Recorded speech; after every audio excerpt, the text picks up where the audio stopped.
I pledge allegiance to the flag of the United States of America. But if you're a student in a public school, do you have to? Let's find out. Hey everyone, my name's Derek and welcome to my channel School Grounds. This is my first video on this channel, which is dedicated to all things public education in the United States. So if that's something you're interested in, which it seems like a lot of people are these days, make sure you stick around. And I thought for my first video, I would cover the first thing that many students do all across the country every day, which is recite the Pledge of Allegiance. So if somehow you manage to graduate from high school in the United States without having the wording burned into your brain, or maybe perhaps you're watching from overseas, let's start with a quick recap of the wording in the pledge. So here you can see the pledge on your screen, and it goes a little something like this. I pledge allegiance to the flag of the United States of America and to the republic for which it stands, one nation, under God, indivisible, with liberty and justice for all. So where did the pledge even come from? Why was it created in the first place, and has it changed at all over time? The origins of the pledge go all the way back to the 1800s, when America was experiencing a large influx in immigration. And there was a concern that because so many people were arriving at the same time, that they weren't acclimating quickly enough to the American way of life, and that somehow this was going to cause a safety concern for the country. So the solution to this was to promote patriotism throughout the countries, and one of the best ways to do that was in the public school system, which was developing at the same time. So we saw a large push for flags and flag decorated things in public schools, anything that would promote patriotism and the American way of life.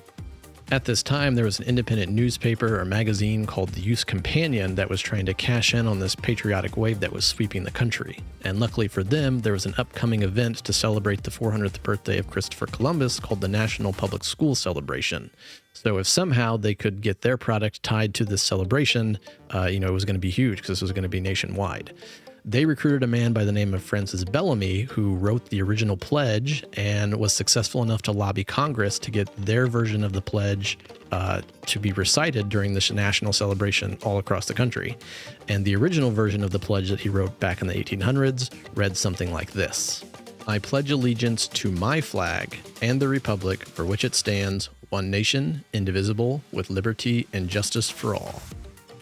So there you have it. That was the first version of the pledge that was recited across public schools all across this country to celebrate the 400th birthday of Christopher Columbus, and it remains even today. The language changed a little bit over time. Different people had different, versions and variations on how the pledge was to be recited.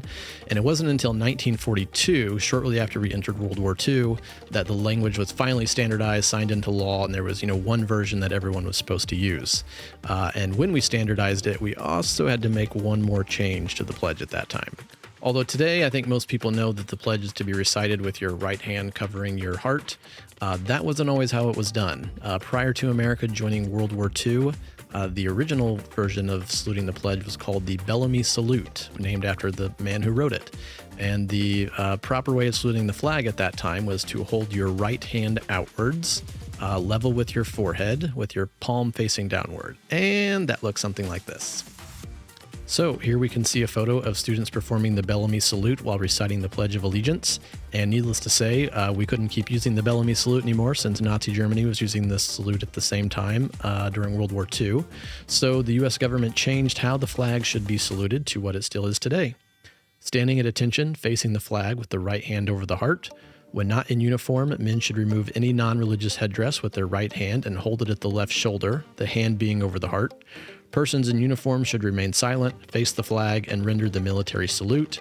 Members of the armed forces not in uniform and veterans may render the military salute in the manner provided for persons in uniform. So after the pledge had been standardized and the Bellamy Salute had been retired in favor of holding one's hand over the heart, the pledge would stay unchanged for about 10 years until the 1950s, when America then had a huge scare with communism all across the country.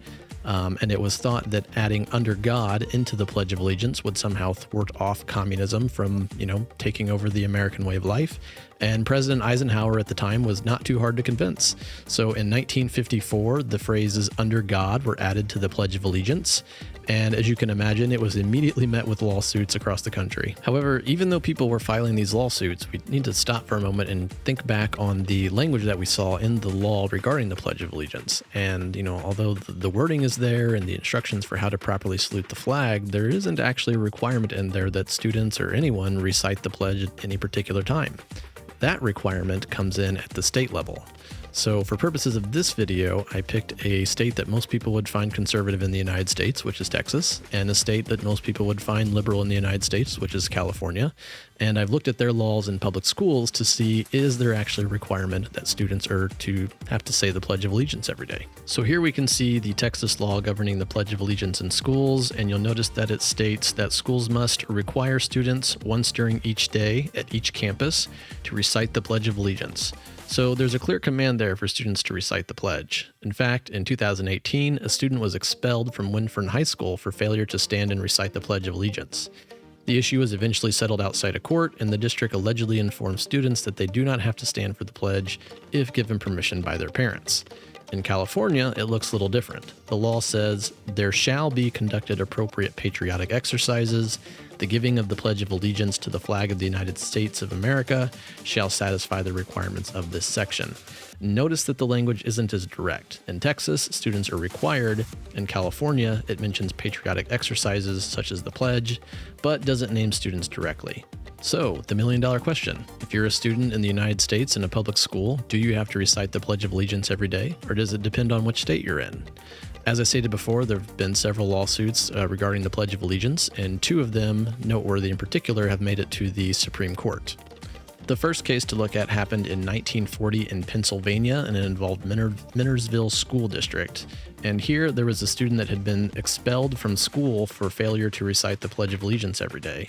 And the Supreme Court upheld in an 8-to-1 vote that refusing to cite the Pledge of Allegiance was a security concern for the country, and therefore there was a need for national cohesion, and that the student could legally be expelled for refusing to cite it. However, just 3 years later, the Supreme Court issued another opinion and completely reversed their decision. In the 1943 case, West Virginia State Board of Education versus Barnett, the Supreme Court ruled that compelling students to recite the pledge was unconstitutional, which is where the court's opinion still stands today. So there you have it. Although there's probably 50 different laws in this country regarding the Pledge of Allegiance, the Supreme Court's been pretty clear that students can't be compelled to say it against their will. But I'm curious to hear from all of you in the comments down below how the Pledge of Allegiance was treated in your school, if it was something that you said every day. Personally speaking, we did say the pledge every day in my school, but I think for most of us at 8 in the morning, it was a struggle just to stay awake, so I'm not sure how clearly the words came out every day. And in closing, thanks for watching. If you like the content, please consider subscribing. This is the very first video on this channel, so subscribing to smaller channels like this really makes a big difference, and I'd really appreciate it. Until next time, thanks.